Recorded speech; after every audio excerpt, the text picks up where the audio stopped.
desain pembelajaran yang berbicara tentang kemandirian hidup. Ini adalah sebuah desain, sebuah pembelajaran yang teman-teman harus masukkan ke semua pembelajaran. Mau itu matematika, mau itu bahasa, mau itu apapun itu. Kenapa saya taruh ini yang pertama? Karena kemandirian hidup ya. Kemandirian itu kalau anak-anak itu mandiri, mereka bisa menarik pengetahuan dengan sendiri gitu, tanpa butuh bantuan orang lain. Jadi kemandirian ini sangat sangat penting gitu ya Kak ya. Teman-teman ya, ini bagian dari kehidupan kita setiap hari, tidak lepas dari yang namanya kemandirian hidup. Kalau di Montessori, karena di Sanchen itu kita menggunakan metode Montessori, kita bilangnya itu adalah practical life exercises. Nah, kemandirian hidup yang seperti apa? Ini saya coba gambarkan karena kita punya dua lembaga pendidikan ya. Yang satu itu adalah Sunshine Preschool. Sunshine Preschool tuh kita melayani anak-anak dari usia 1,5 sampai dengan 6 tahun. Lalu kemudian yang 12 Kids Indonesia, saat ini anak-anak 12 Kids itu udah SMP dan SMA. Tapi kita melayani anak-anak 12 Kids itu sejak mereka dari usia TK. Jadi sejak mereka usia 4-5 tahun. Nah, mereka masih bersama-sama dengan kita, ada sekitar 12 anak, dan itu mereka sudah di SMP dan SMA. Jadi saya akan coba berbagi apa yang dilakukan oleh Sunshine Preschool dan 12 Kids Indonesia. Mungkin sedikit latar belakang saja, kalau Sunshine Preschool itu adalah sekolah yang berbayar gitu ya. Kalau 12 Kids Indonesia itu adalah sebuah lembaga untuk anak-anak yang kurang beruntung yang ada di Jakarta gitu. Jadi rata-rata orang tua yang kalau di Sunshine Preschool jelas orang tuanya adalah mereka semua bekerja di kota Jakarta. Kalau 12 Kids Indonesia mereka bekerja di Jakarta juga orang tuanya, tapi bekerjanya itu sebagai pemulung atau sebagai ojek gitu ya, sebagai jualan gerobak dorong ya gitu di Jakarta. Rata-rata pekerjaannya seperti itu, atau pembantu rumah tangga gitu. Nah, ada dua kelompok anak-anak dengan latar belakang yang berbeda yang saya dan Kak Adon desain ya pembelajaran untuk mereka. Dan saat ini saya bisa bilang hasilnya sama-sama luar biasa gitu, walaupun latar belakangnya mereka berbeda jauh gitu. Jadi kita membuktikan bahwa latar belakang itu tidak berpengaruh besar ya terhadap keberhasilan seseorang gitu. Nah, desain pembelajaran kemandirian hidup. Jadi ini yang saya coba tampilkan yang pertama ini kayaknya Sunshine Preschool ya. Nah, di slide berikutnya salah satu contoh. Nah, praktek kehidupan sehari-hari itu seperti apa sih? Ini mengembangkan sebuah kemandirian, tanggung jawab, dan dasar kemampuan sosial dan personal yang dibutuhkan dalam kehidupan sehari-hari. Seperti, wow, ini anak-anak daerah ya. Kalau saya juga, Aktualvis itu juga ada di Maluku. Ini pasti udah melekat dengan kehidupannya mereka. Seperti membersihkan lantai, menuang teh, memakai baju sendiri, melipat pakaian, mengatur dan membersihkan meja, mengembalikan peralatan pada tempatnya, mengupas, memotong buah, bertutur kata sopan, dan lain-lain. Kemandirian hidup tuh luas banget ya. Tidak hanya berbicara pada kehidupan sehari-hari, praktek kehidupan sehari-hari, tetapi juga berbicara tentang perilaku etika yang sopan, yang santun dalam kehidupan sehari-hari bersama dengan keluarga dan lingkungan yang lebih luas. Ini kita berbicara praktek kemandirian hidup gitu. Nah, contohnya kalau di sekolah di kota ya, kita tuh karena anak-anaknya tuh hidupnya dimanja ya, istilahnya ya, di rumah. Jadi kita harus susah payah gitu ya, ngajarin anak-anak di sekolah supaya mereka bisa mandiri.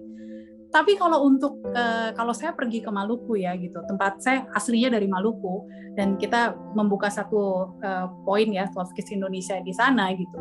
Saya melihat anak-anak di sana itu berbeda sekali ya dengan anak-anak kita yang di Sunshine Preschool gitu.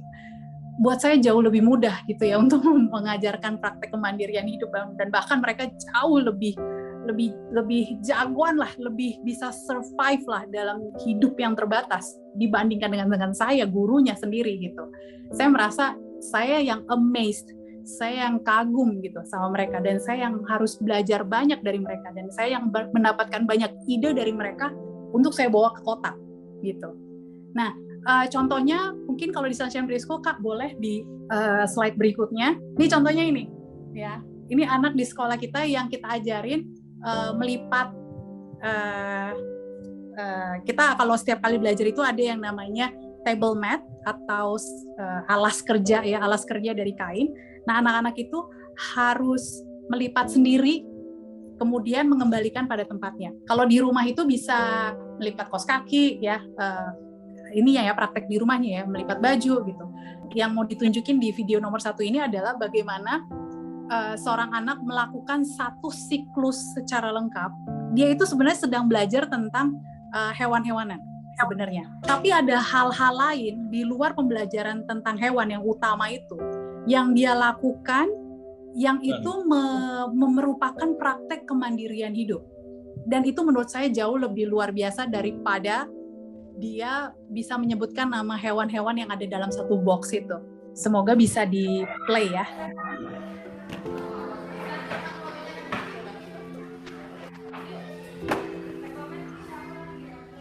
Ini usianya 3 tahun anak ini.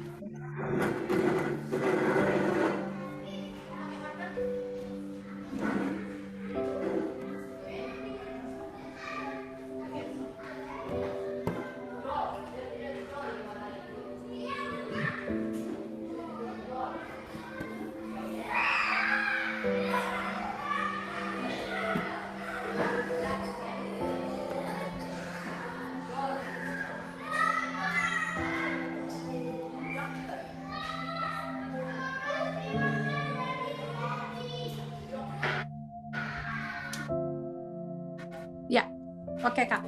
Thank you Kak Grace. Saya udah cukup selesai sampai di sini. Nah, jadi yang kita bisa lihat ya dari video ini bahwa anak ini itu bukan cuma dia ya, tapi semua anak-anak di sekolah. Mungkin kita bisa Kak Grace bisa tampilkan lagi slide-nya. Itu melakukan satu siklus pembelajaran yang lengkap, yang didesain yang didesain secara lengkap, yang harus dilakukan oleh anak-anak dalam satu siklus yang lengkap. Satu siklus yang lengkap itu anak ini belajar tentang hewan, ya. Tapi ada poin-poin lainnya, pembelajaran lainnya yang bukan cuma hewan itu, tetapi gini, mulai dari pertama pembukaan, dia mengambil dulu hewannya dari rak, terus kemudian dia siapin di atas mejanya. Itu semua dilakukan oleh anaknya sendiri. Kita gurunya tidak melakukan apa-apa sejujurnya ya. Kita tidak mengambil box buat dia, tidak membuka itu floor mat, table mat buat dia, alas kerja buat dia, enggak. Tidak ada yang dilakukan oleh gurunya. Itu semua dilakukan oleh anaknya. Kemudian anaknya mulai belajar, ya setelah dia selesai, dia harus kembalikan lagi sebelum dia mengambil peralatan yang berikutnya. Itu udah sebuah rutinitas peraturan yang ditaruh di kelas Montessori yang tidak bisa dilanggar. Kalau dilanggar, gurunya akan menghampiri dan kemudian minta anaknya untuk mengembalikan dulu. Jadi anaknya nggak bisa ngambil dua peralatan sekaligus gitu. Kecuali mereka lagi bekerja secara tim ya, itu berbeda. Tapi kalau mereka lagi bekerja sendiri-sendiri, mereka akan diminta untuk mengambil satu-satu. Kalau mereka mengambil 2, kita akan bertanya, oh buat apa kamu ngambil 2? Kalau kita lihat itu adalah sebuah kreativitas, misalnya, oh dia mau menggabungkan antara permainan ini dengan permainan yang lainnya menjadi satu permainan yang luar biasa, itu it's okay, itu nggak apa-apa. Nah, setelah anaknya bermain, dia harus yang tadi kakak-kakak lihat ya, mengembalikan, merapikan, bukan cuma bukan cuma alas kerjanya, tapi juga kursinya dikembalikan, bahkan kursi di sebelahnya yang sebenarnya mungkin bukan dia gitu, bukan dia yang duduk di situ.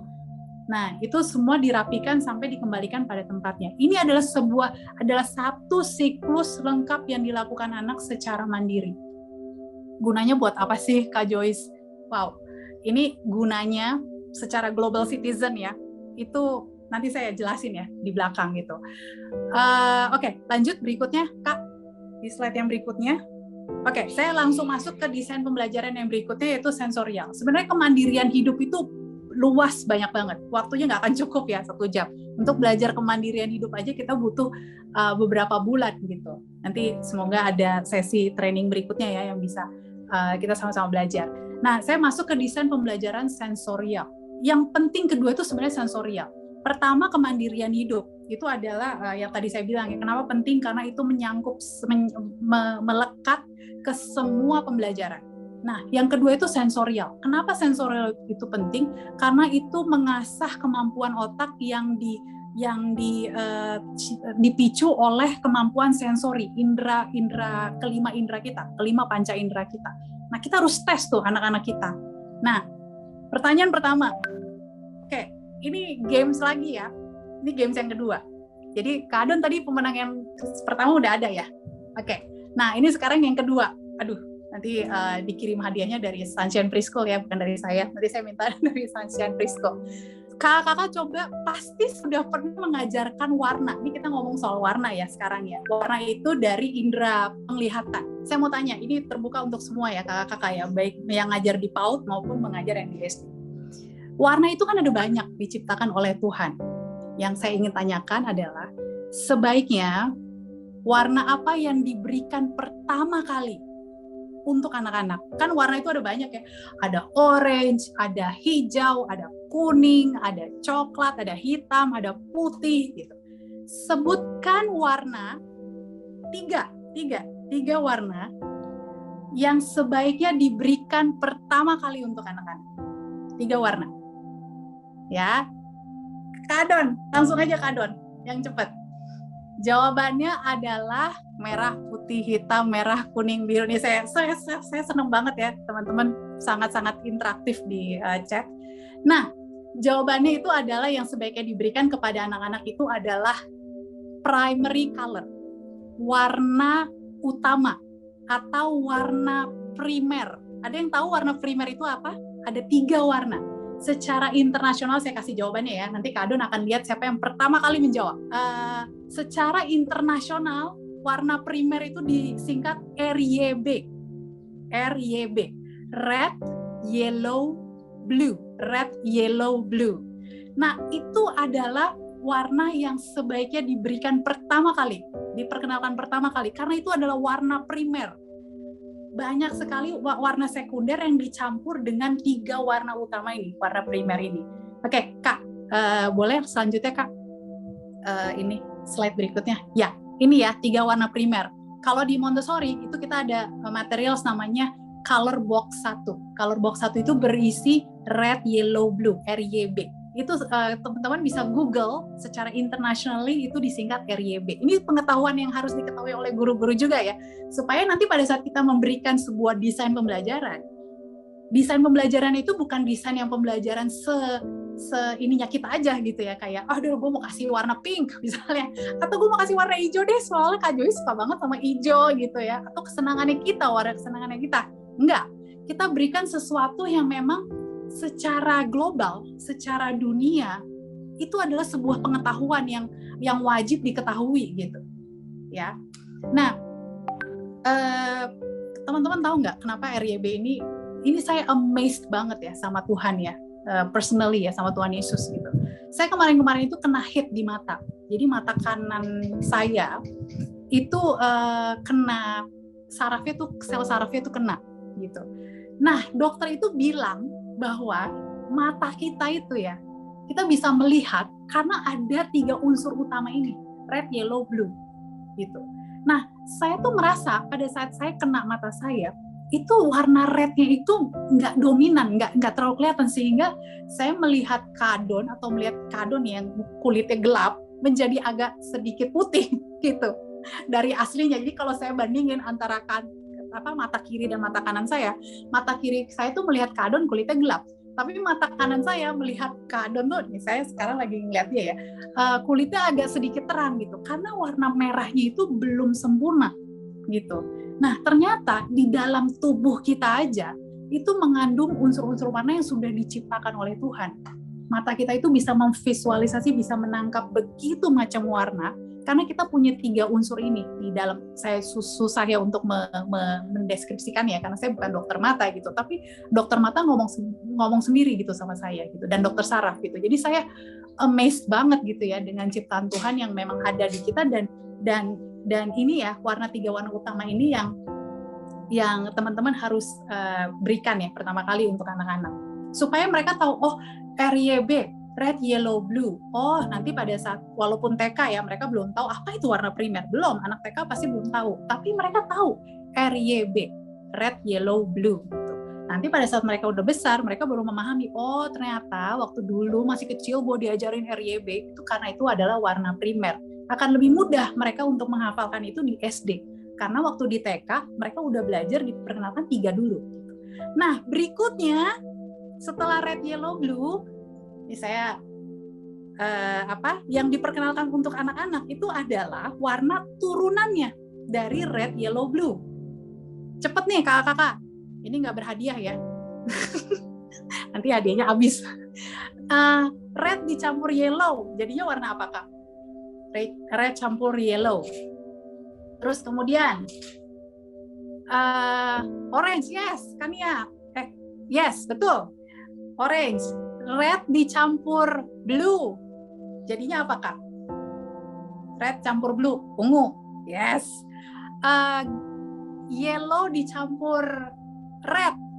Tadi udah ya, red, yellow, blue dicampur apa tadi? Red, yellow, blue. Ya pokoknya gitulah. Nah, turunannya akhirnya akan menjadi warna apa kak? Orange, green, sama ungu. Orange, hijau, sama ungu.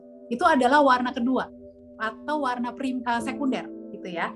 Nah, ini kalau kakak-kakak tahu ya, kakak-kakak tuh bisa memberikan kepada anak-anak pertama gini, kegiatannya ya.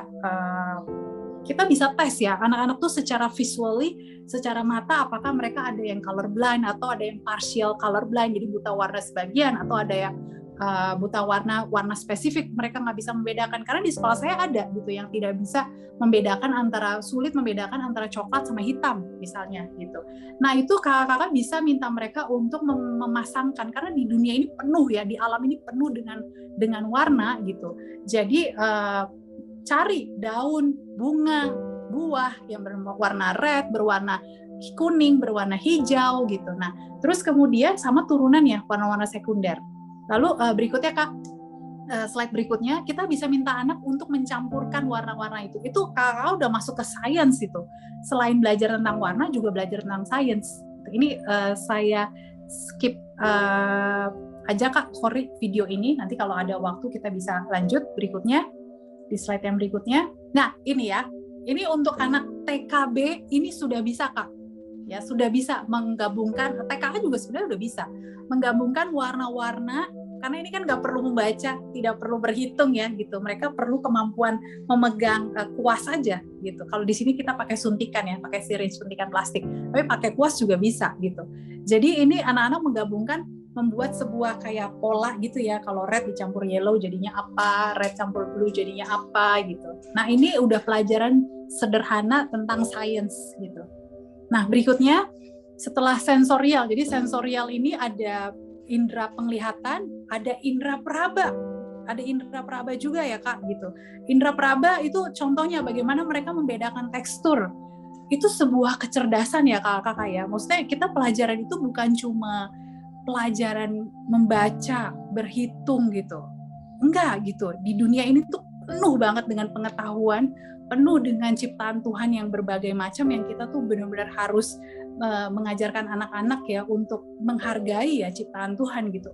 Kakak-kakak kalau memperhatikan, kalau di pedalaman ya terutama ya gitu, mereka sangat-sangat lekat dengan alam gitu. Daun-daun itu penuh dengan tekstur yang bermacam-macam, penuh dengan bentuk yang bermacam-macam. Manusia yang menciptakan bentuk ya, atau menciptakan ilmu tentang bentuk, tentang apapun itu ya, tentang warna, pasti awalnya dari ciptaan Tuhan, dari apa yang ada di alam ini gitu. Nah, kalau kakak bisa memanfaatkan ya apa yang ada di alam untuk melatih sensorinya anak-anak, itu sangat baik sekali gitu. Oke, lanjut berikutnya, di slide berikutnya, desain pembelajaran geografi. Nah, geografi ya, TK belajar geografi ya, banget, mereka senang banget ya. Jadi pembelajaran tentang geografi itu udah bisa dimulai dari TK gitu. Sekali lagi, pembelajaran geografi itu tidak terlalu butuh kemampuan untuk membaca untuk saat ini ya, yang saya akan tampilkan. Karena ini cukup untuk kemampuan mendengarkan lagu aja. apalagi Indonesia Timur ya gitu, pasti sangat cepat ya menangkap sebuah lagu dan mereka bisa menyanyikannya dengan bagus ya, suaranya bagus-bagus kalau Indonesia Timur gitu. Nah, satu pembelajaran desain pembelajaran geografi yang saya berikan ya untuk Sunshine Preschool, di slide berikutnya ini kelihatan ada anak yang belajar tentang peta dunia, jadi benua di dunia itu yang ada 7 benua yang tadi saya tanyakan. Nah, jawaban yang benar itu adalah ya. Nah, ini adalah 7 benua dan Kak Grace mungkin bisa tolong saya untuk play video nomor 3. Jadi anak ini akan memberitahu kepada kakak jawaban yang benar ya. Dan anak ini, semua anak-anak ya, anak-anak yang ada di sekolah itu dengan mudahnya menghafalkan benua di dunia ini, 7 benua di dunia ini, dan berdasarkan urutan dari yang paling besar ke yang paling kecil melalui lagu ya. Kita ngasih tahu anak melalui lisan aja tuh nggak cukup gitu. Tapi kalau melalui lagu itu anak-anak sangat cepat gitu ya mereka menangkapnya. Di sini anaknya menghafalkan, mengucapkan dengan menyanyikan lagu yang sudah dia tahu gitu. Lagunya itu udah diulang berulang kali selama 1 bulan karena temanya itu biasanya tema tuh selama 1 bulan, berganti bulan berikutnya berganti tema yang lain. Jadi lagu itu setiap bulan itu diputar gitu. Jadi kita berikan ke anaknya tuh satu map peta dunia ya, peta dunia. Lalu kemudian anaknya menyebutkan sendiri ada benua apa saja. Ini anak usia TKB ya, kakak ya gitu. Tapi kebetulan ini yang video yang saya tampilkan adalah usia TKB. Namun dari usia yang 3 tahun itu sudah bisa di sekolah kita gitu. Jadi saya sangat mendorong sebenarnya dari usia dini banyak sekali ya pengetahuan yang bisa kita berikan kepada anak-anak. Kalau misalnya kita berikannya dengan menarik ya gitu dan efektif gitu sehingga anak-anak bisa menyerap dengan cepat. Karena memang usianya mereka itu menyerap dengan cepat ya, usia 0 sampai 6 tahun gitu.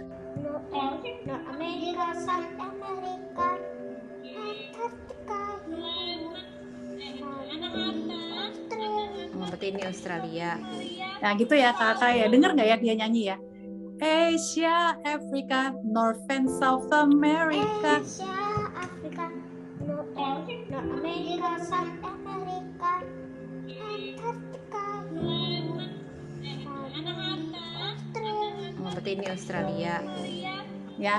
Nah, kalau kakak punya internet akses ya gitu yang bisa dimanfaatkan gitu untuk mengajar anak-anak, itu sangat baik sekali jika kita bisa memberikan desain pembelajaran yang didukung dengan lagu, karena lagu itu benar-benar mempercepat pengetahuan tuh masuk gitu ke kita. Dulu saya ingat menghafalkan 12 murid Yesus itu lewat lagu gitu, 12 murid Yesus, atau bahkan kitab-kitab ya di Injil Perjanjian Baru atau Perjanjian Lama tuh kalau saya nggak salah ingat tuh dulu di sekolah minggu diajarkan melalui lagu juga. Jadi kita hafalnya tuh lewat lagu gitu, bukan disebutin satu-satu lalu kita hafalin, loh itu susah gitu. Kita masuk ke desain pembelajaran karakter peduli lingkungan ya, bahasa matematika itu nanti deh belakangan ya gitu.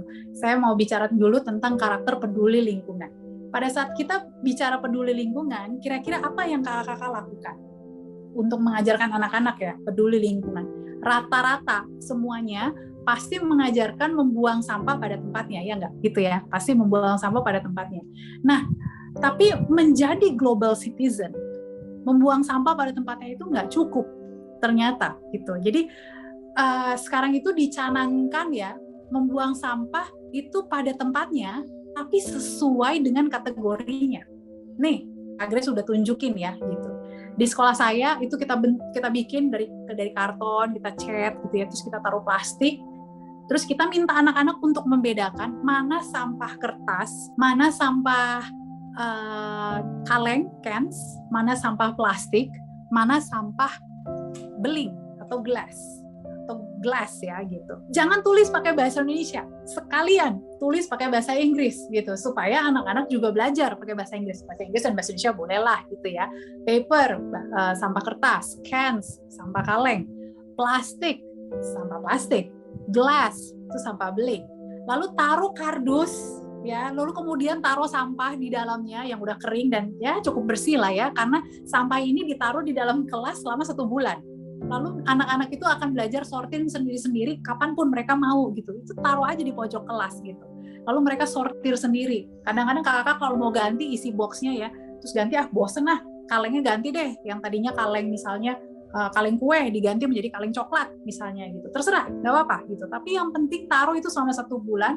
Lalu mungkin di kelas ada 20 anak mungkin, biar mereka gantian gitu ya untuk latihan gitu. Nah setelah mereka latihan untuk membuang sampah, mereka harus balikin lagi ke kardusnya. Kenapa? Supaya orang lain yang akan nyoba, anak berikutnya yang akan nyoba udah dalam posisi rapi. Jadi mereka pada saat pakai dan pada saat mereka tinggalkan itu harus rapi. Itu kemandirian. Jadi mereka bukan cuma yang tadi saya bilang ya, di setiap pembelajaran harus ada unsur kemandirian, praktek kemandirian hidup. Jadi praktek kemandirian itu adalah mereka harus peduli dengan kerapihannya. Pada saat mereka mensortirnya dalam kondisi rapi, mereka harus mengembalikannya juga dalam kondisi rapi, supaya anak berikutnya bisa mencobanya. Nah, ini kenyataannya ya Kak, jujur ya Kak, saya mengajarkan ini, kenyataannya pada saat saya pergi, kebetulan puji Tuhan ya, saya dapat kesempatan untuk kemuliaan Tuhan, kesempatan untuk pergi ke negara lain gitu ya. Saya pergi ke satu negara bersama anak kami gitu ya, anak saya dan Kak Adon yang saat ini bersekolah di Belanda. Kita pergi sama-sama bertiga ke Taiwan, Taipei. Yang saya tidak sangka, Taipei itu sangat-sangat ketat terhadap pembagian sampah.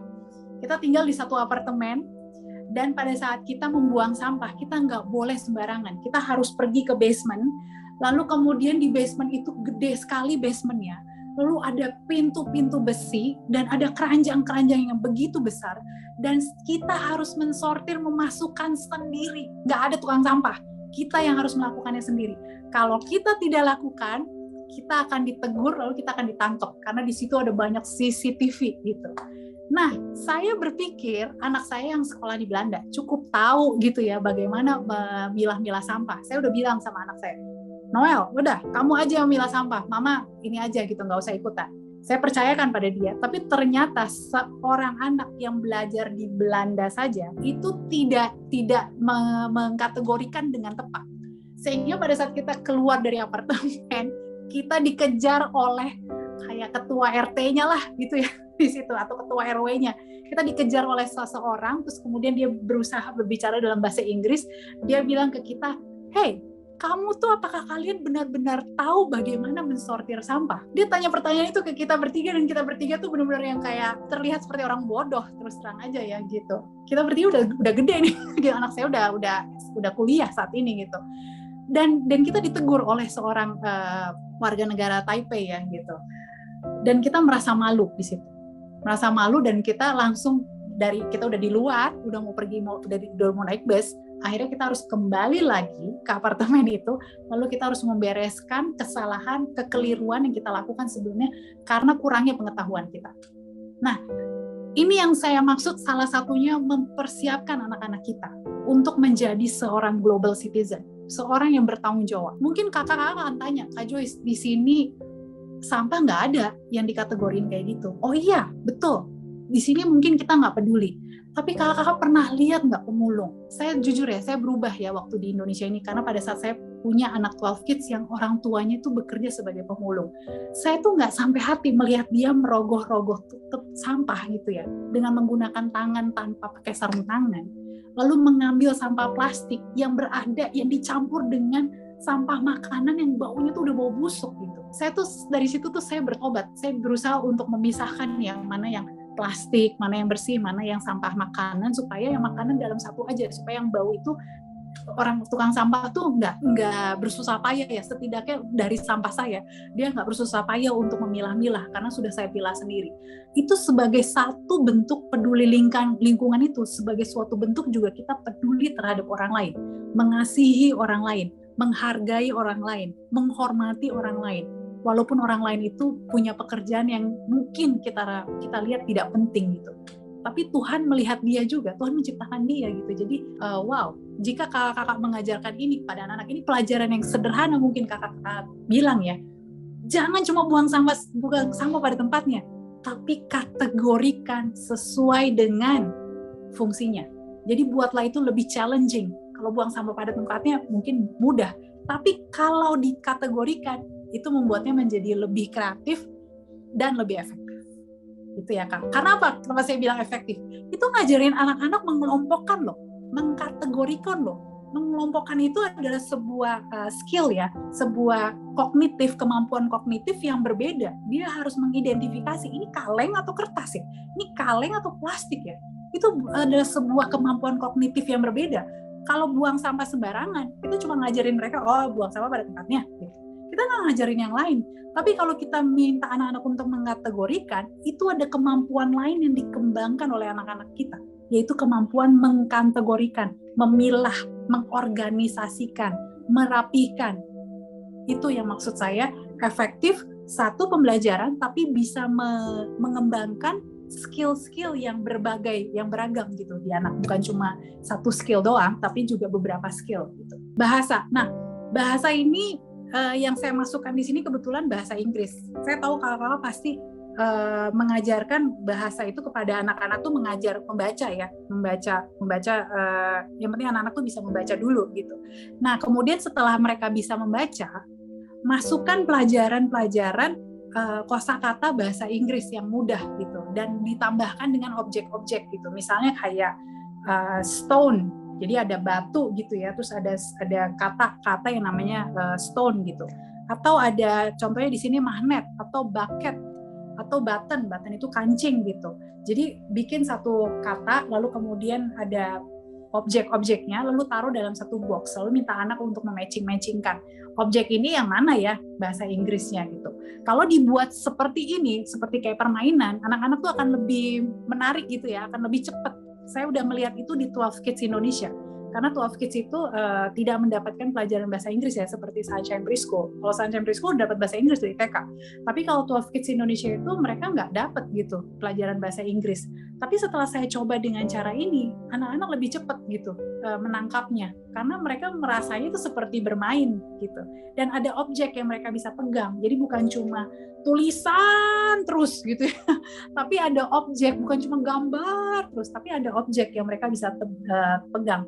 Objeknya yang sederhana aja, yang bisa ditemukan di alam aja. Jadi kakak-kakak masukkan kosakata bahasa Inggris, tapi gabung dengan objek. Taruh dalam satu box, minta anak untuk matching-matchingin. Setiap bulan ganti objeknya, ganti katanya gitu. Itu sebuah pembelajaran bahasa Inggris yang menarik gitu ya menurut saya.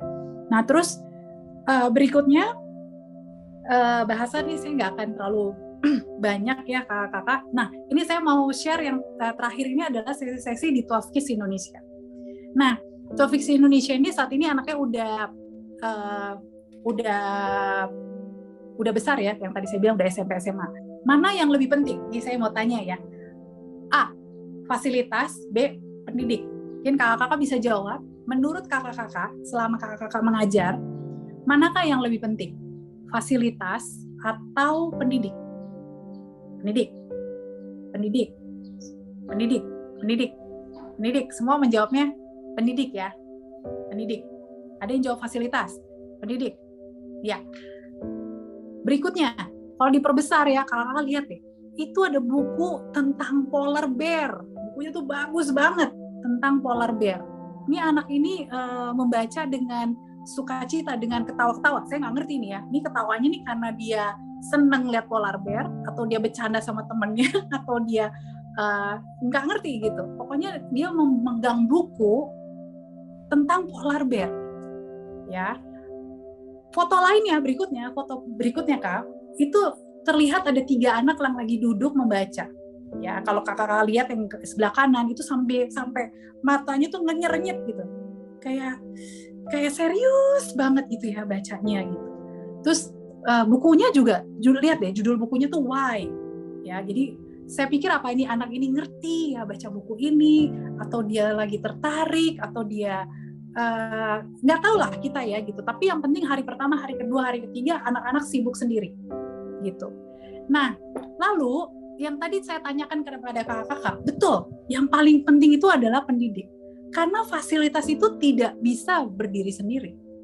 Fasilitasnya ada, tapi pendidik yang nggak ada, percuma. Fasilitasnya ada, tapi pendidiknya nggak tahu Pendidiknya ada nih ya, tapi pendidiknya nggak tahu mau diapain dengan fasilitas itu, percuma juga gitu. Nah, jadi artinya pendidik itu memegang peranan penting. Nah, di sini yang saya ingin share itu adalah pada saat kita minta anak-anak itu membaca, kadang-kadang kita berpikir bahwa anak ini ngerti nggak ya, karena bukan cuma sekedar kemampuan membaca sebenarnya ya, kakak-kakak ya, tapi yang perlu dipertahankan, diajarkan kepada anak-anak in order dalam tujuan menjadi global citizen itu adalah kemampuan memahami isi yang dia bacakan. Itu yang pertama. Terus yang kedua, kemampuan untuk membicarakan kembali atau presentasi. Hey, ini saya baca buku tentang ini loh gitu. Pertama dia memahami untuk dirinya sendiri kalau memahami itu ya kakak-kakak. Tapi kemudian yang kedua, dia membicarakannya kepada teman-temannya, dia melakukan sebuah presentasi. Itu udah 2 kemampuan yang berbeda. Berarti ada 3 kemampuan di sini. 1 kemampuan membaca, kedua kemampuan memahami apa yang dia baca, ketiga kemampuan mempresentasikan apa yang dia baca. Itu udah masuk ke communication skill secara lisan. Kalau membaca skill secara tertulis saja dan untuk dirinya sendiri. Untuk mengambil yang kemampuan kedua, memahami, itu skill membaca juga untuk dirinya sendiri. Tapi udah masuk ke kognitif, oh saya mengerti gitu. Tapi yang ketiga, mempresentasikan kembali, itu udah masuk ke skill communication, skill secara komunikasi, dan masuk langsung menyentuh ke karakter kepercayaan diri gitu. Nah, ini adalah Handy.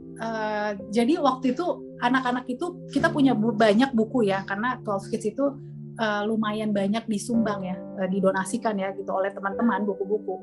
Tapi saya perhatikan anak-anak itu membaca, ya betul mereka membaca, tapi ada perasaan sebagai seorang pendidik yang baik ya, kita semua ya. Anak-anak ini ngerti nggak ya apa yang dia baca? Akhirnya saya minta mereka untuk membuat 1 buku cerita mini. Jadi apapun mereka boleh baca, bebas. Tapi mereka membuat, setelah mereka baca, mereka harus menuliskan apa yang mereka baca dan mereka rangkum dalam 4 lembar. Jadi itu ada 1 kertas dibagi 4. Jadi cerita yang 1, kedua, ketiga, keempat. Tahap 1, tahap 2, tahap 3, tahap 4 gitu. Video yang kelima, kalau saya tidak salah ya, ini Handy usianya masih SD. Dia SD sudah bisa baca. Dia SD kelas 2 ya kalau saya tidak salah. Kelas 2 apa kelas 1 gitu. Nah, saya sudah mulai mengajarkan ke anak-anak untuk setelah mereka bisa membaca ya, tentunya ya, untuk mulai memahami isi bacaan dan kemudian menuliskan kembali, merangkum. Itu udah skill yang lain ya, merangkum dan menuliskan ke dalam kertas gitu.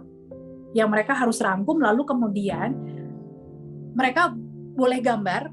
Jadi itu skill lain lagi gitu. Jadi di kertas itu karena saya minta mereka untuk bikin buku cerita mini, jadi mereka menulis dan mereka menggambarkan, mereka warnain juga gitu ya, terserah mau digambarin mau. Ada seekor siput sedang berjalan sendirian. Ia ingin mencari teman untuk diajak bermain. Kemudian siput bertemu semut dan mengajak semut untuk bermain, tapi semut menolak karena langit sudah mendung dan akan turun hujan. Semut tapi siput tidak mau. Ya, jadi Handy dari usia dari kelas 2 SD ya, kemampuan membacanya udah ya, cuma kadang titik komanya masih dibablas terus sama dia gitu, nggak apa-apa. Nah itu dia udah mulai kita latih untuk berbicara di depan teman-temannya gitu. Sampai dengan dia udah kelas besar. Sekarang ini dia udah mau sebentar lagi ya, tahun depan dia udah mau masuk SMA. Jadi sekarang dia kelas 3 SMP. Itu kita latih terus. Dan terlihat sekali progresnya beda banget gitu ya. Handy itu dan anak-anak lainnya ya di 12 Kids Indonesia, mereka confidence mereka itu kalau ketemu dengan anak-anak kita suka bawa ya ke mall kemana, itu confidence levelnya mereka kelihatan berbeda gitu. Mereka anak-anak yang percaya diri ya. Ini Handy sudah yang sebelah kiri yang masih kecil, yang sebelah kanan itu dia kelas 2 SMP. Sebelum pandemik ya, berarti kelas 1 SMP. Nah itu mereka membuka buku tentang ilmu pengetahuan yang ada di 12 Kids, lalu saya minta mereka untuk mempresentasikan. Dan pada saat ini sebenarnya yang saya lakukan tuh hanya foto-foto loh Kak, serius. Saya hanya men-setting mereka supaya ini sebuah desain pembelajaran yang efektif ya, menurut saya, yang kreatif dan efektif. saya minta anak-anak yang lain itu harus memperhatikan. Karena kalau mereka memperhatikan, mereka mendapatkan ilmu dari orang yang sedang presentasi. Lalu si orang yang presentasi itu harus bertanya balik ke anak-anak. Nah, ini anak-anak sedang tunjuk tangan ya. Kalau mereka tahu jawabannya, mereka akan tunjuk tangan gitu. Jadi ini ada pembelajarannya tuh, yang belajar tuh bukan hanya anak yang presentasi, tapi anak yang sedang mendengarkan jangan dianggurin gitu. Mereka juga harus belajar, mereka juga harus berperan aktif.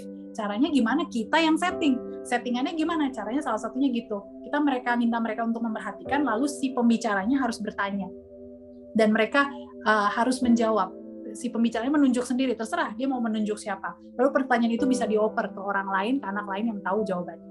Nah, itu sebuah pembelajaran yang interaktif, yang aktif, di mana gurunya hanya menyaksikan saja dan melakukan observasi lalu menilai. Kalau di 12 Kids itu kita beragam ya usianya ya, Kak. Ini Intan ini masih SD, jadi Intan yang berdiri masih kecil, jadi walaupun dia masih kecil, tapi tetap aja saya latih mereka untuk menghargai dan tetap berani di depan kakak-kakaknya yang udah besar. Nah, ini juga mempelajari anak-anak tentang matematika, saya minta mereka untuk menabung, lalu kemudian untuk selama jangka waktu tertentu ya, mereka buka sendiri celengannya, lalu mereka menghitung.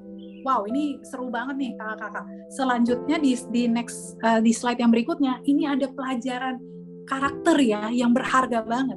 Ternyata nomor 7, Nanang, itu paling besar tabungannya, yaitu 580.000. Dan pada kenyataannya Nanang ini adalah anak pemulung. Nanang itu adalah anak yang kalau dibilang dari antara 9 anak yang menabung lainnya, itu adalah anak yang paling gak mungkin sebenarnya. Paling gak mungkin punya tabungan yang besar.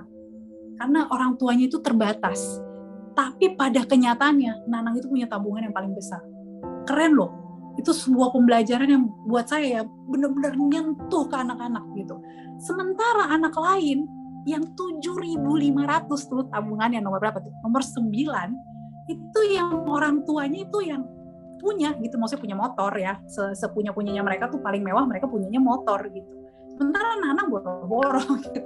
Nah, itu tabungannya cuma 7.500. Saya mengajarkan karakter kepada mereka tuh secara langsung bahwa, hey, lihat, anak yang lebih terbatas, kekurangan dari kamu, punya tabungan lebih besar daripada kamu gitu. Nah, itu membuat mereka tuh jadi kagum sama Nanang, tapi juga menyemangati anak-anak yang, iya ya, kenapa saya tabungannya cuma sedikit ya gitu. Padahal saya uang jajannya lebih banyak dari dia. Di 12 Kids ini kita karena banyak sekali donasi dan kelas tuh udah menjadi penuh ya, dengan buku-buku, dengan apa, saya minta mereka untuk membereskan. Dan itu mereka lakukan sendiri, saya nggak ikutan.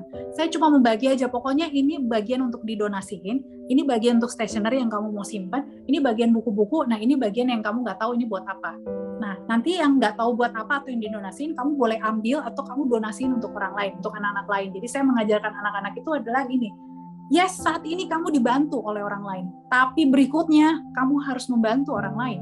Karena kita harus punya sikap dibantu untuk membantu orang lain. Gitu. Nggak selamanya mereka itu menjadi anak-anak yang terus-terusan dibantu. Jadi ini salah satu cara saya untuk mengajarkan, beres-beres dong ruangan gitu ya, udah kepenuhan nih.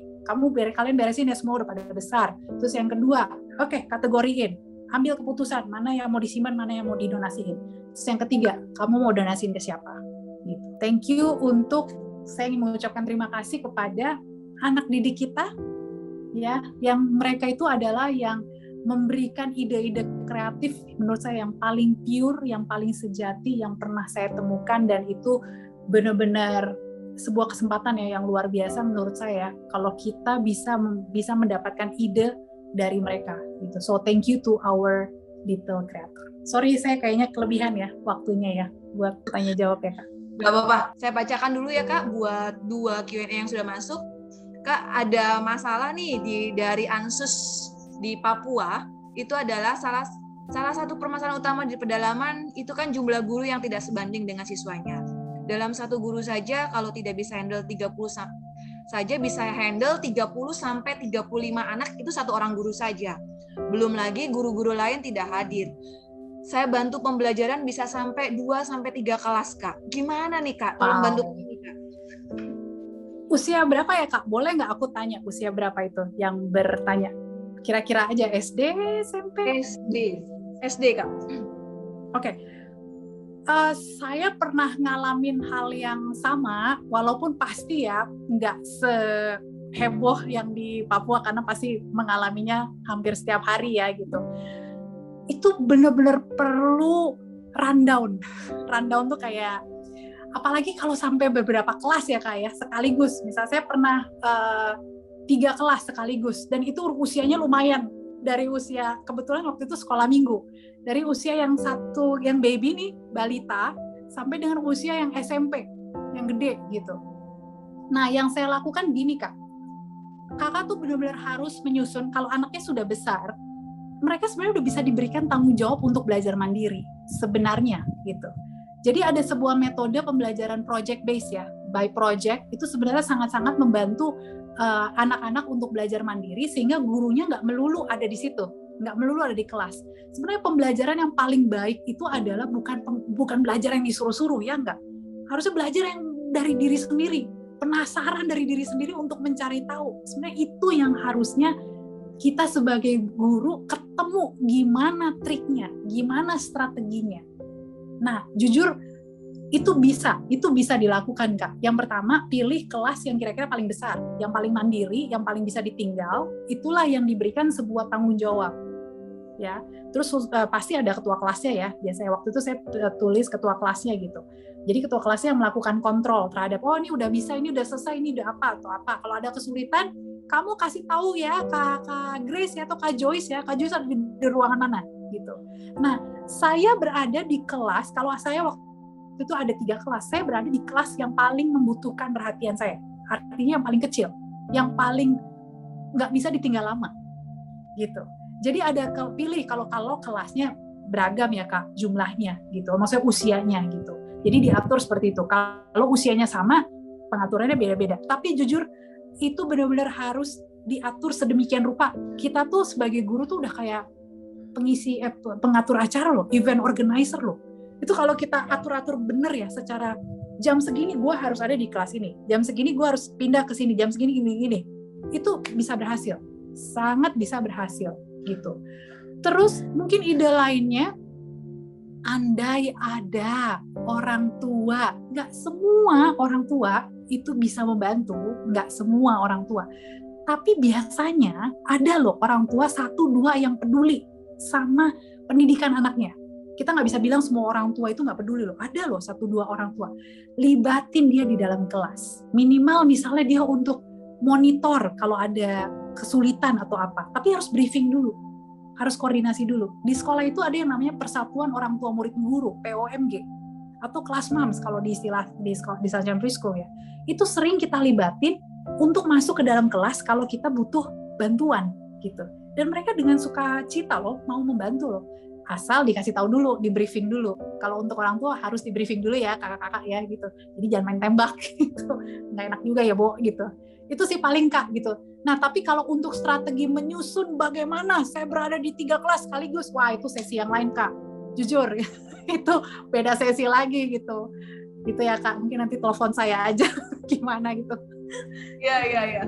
Kak, ada pertanyaan nih dari Kristo Robi dari TTU. Pada umumnya anak yang di perkotaan dan di pedalaman memiliki banyak sekali perbedaan dari berbagai aspek ya. Bagaimana nih Kak supaya kita punya desain atau metode pembelajaran yang kreatif, efektif dalam menghadapi anak yang sangat pasif ataupun tidak aktif dan individual, terutama bagi anak-anak yang di pedalaman. Seperti itu Kak. Thank you Kak. Oke. Anak-anak yang pasif, saya sebenarnya belum terlalu jelas ya ininya ya, kondisi anaknya ya, maksudnya pasifnya itu seperti apa, apakah dia pemalu, apakah dia, saya belum terlalu jelas gitu. Tapi yang bisa saya share gini, kalau di kota, di Sunshine Preschool ya, gitu. Aduh kita kayaknya gimana banget ya kota sama desa ya, pokoknya di Sunshine Preschool ada anak-anak tuh di semua lokasi menurut saya perilakunya sama aja sebenarnya ya. Secara naturally mereka tuh sama, cuma latar belakang aja ya, latar belakang lingkungan orang tua yang membuat tambahan-tambahan budaya ya dalam berperilaku gitu. Itu sangat sangat alami. Tapi naturally mereka tuh semua sama. Nah, di kota itu di Sunshine Preschool tuh ada anak yang sama sekali nggak mau ngomong. Sama sekali nggak mau ngomong. kamu tanyain guru, tanyain apapun sama dia nggak akan ngomong. Bukan karena dia nggak bisa ngomong, dia nggak mau aja ngomong. Di rumah dia ngomong, tapi di sekolah dia nggak ngomong. Bingung nggak? Gitu. Nah, yang dilakukan oleh kita sebagai guru ya, saya waktu itu harus ngetes dia lagi dalam hal menghargai perbedaan. Itu gimana coba gitu? Yang saya lakukan ya udah pakai body language aja sama anak ini. Jadi setiap anak itu punya beda-beda ya Kak ya gitu. Jawaban atas toh dia harus belajar juga, dan kita harus ukur kan bagaimana dia mencapai proses perkembangannya. Nah itu caranya ya setiap anak dengan kebutuhan yang tadi ya, khusus misalnya dia pendiam itu beda-beda. Kalau yang tadi yang saya bilang anak yang nggak mau ngomong sama sekali ini, dia dengan menunjukkan dengan tangan aja, dengan body language aja, buat saya itu udah jawaban gitu. Oke, Alvaro misalnya namanya. Menurut kamu mana yang suku Dayak? Dia tunjuk yang ini. Dia nggak ngomong. Mana yang suku ini? Dia tunjuk pakai body language. Buat saya itu udah sebuah jawaban. Buat saya dia udah bisa gitu. Soal communication skill nanti beda lagi. Tapi ini saya nggak tahu yang ditanyakan misalnya anaknya selalu menarik diri, pasif misalnya. Nah itu butuh pendekatan apa yang menarik buat dia. Anak-anak tuh pasti punya satu hobi, satu kesukaan yang kalau itu ditampilkan di depan dia, tuh dia mulai tertarik tuh, mulai mau membuka diri tuh. Sebenarnya anak kayak orang dewasa kok kakak-kakak ya gitu. Cara kita membuka diri orang dewasa gimana? Ya cara saya membuka dirinya ke Adun gimana? Dia suka ngopi, saya ajak dia ngopi, pasti dia seneng gitu. Sebenarnya anak-anak tuh kayak orang dewasa. Caranya kita harus tahu aja kesukaannya dia apa, kita bisa pancing dari situ. So far ini dulu deh Kak Grace. Itu ya Kak.